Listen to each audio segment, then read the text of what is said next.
벽면과 기둥은 어떤 방향성을 만드는 것일까요?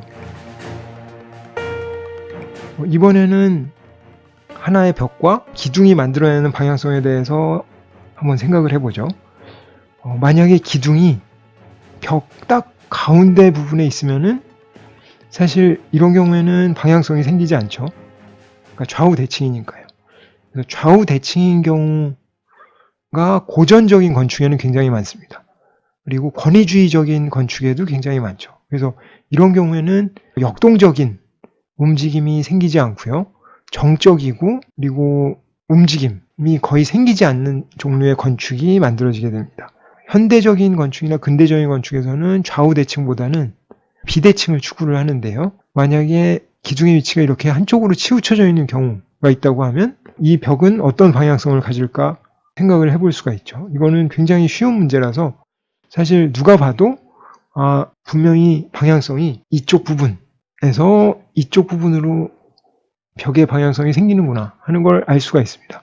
마치 이 기둥이 이런 벡터의 시작점의 역할을 하는 것처럼요.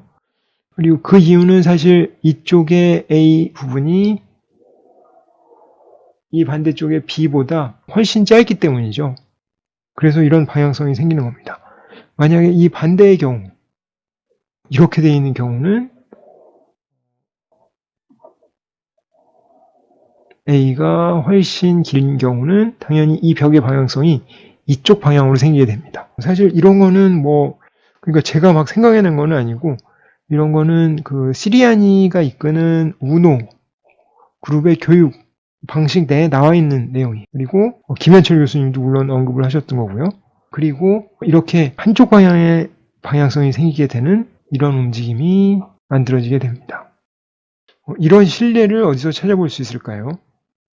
바르셀로나 파빌리온에서 볼 수가 있는데요. 이쪽에 크롬으로 만든 기둥이 있죠. 그래서 콘크리트 기둥보다는 그 존재감이 훨씬 약하긴 하지만 기둥이고요. 그 다음에 이쪽에 굉장히 긴 벽이 있습니다. 그래서 이 벽의 방향성이 이 기둥에 의해서 더 강화가 되고 확실히 여기서부터 저쪽 방향으로 가는 방향성이 생기게 되는 거죠. 이번에는 기둥에 뭔가 끼워져 있을 때 이게 일종의 선반이 될 수도 있고 벤치 같은 게 될 수도 있는데요. 이런 경우에도 방향성이 만들어지나를 생각해 볼 수가 있습니다. 물론 이렇게 좌우 대칭일 경우에는 방향성이 안 생기고요.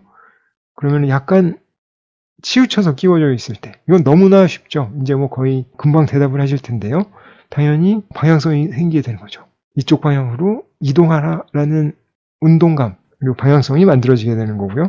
그리고 그 반대 방향의 경우에서도 마찬가지입니다. 이쪽 방향의 움직임이 만들어지는 거죠. 그래서 이거는 정면에서 봤을 때도 역시 마찬가지고요.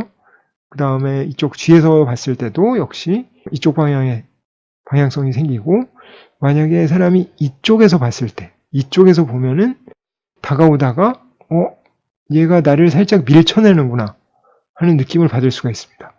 그래서 이렇게 오던 사람을 이쪽으로 다가오지 못하게 하려는 제스처를 만든다고 할 때 이 선반이나 벤치를 이런 식으로 만들어 놓으면 살짝 미는 힘이 작동을 한다는 거죠.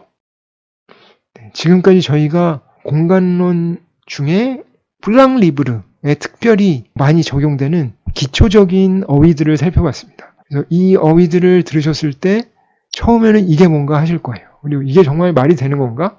말을 만든 게 아닌가? 라고 생각하실 수도 있는데, 이 뒤에 나오는 꼬르비제의 주택들의 분석과 엠크라스의 쿤스트할의 분석 정도까지 들으시고 그 다음에 이 기초 어휘 부분을 다시 보시면은 이게 이런 의미에서 이렇게 적용이 되는 거구나 라는 생각이 드실 테고, 실제로 길을 걸어가거나 돌아다닐 때 유심히 이런 걸 느껴보시면은 실제로 느껴질 거예요. 근데 워낙 많은 간판들과 다른 종류의 정보, 그러니까 언어적인 기호로서 전달되는 정보가 너무 많기 때문에 이런 순수한 조형 언어를 느끼지 못하게 되는 경우가 사실 많기는 합니다. 근데 그런 경우를 잘 찾아서 느낄 수 있으면은 아마 이런 움직임을 그냥 이론적으로 만들어낸 게 아니구나 하는 거를 느끼실 수 있을 겁니다.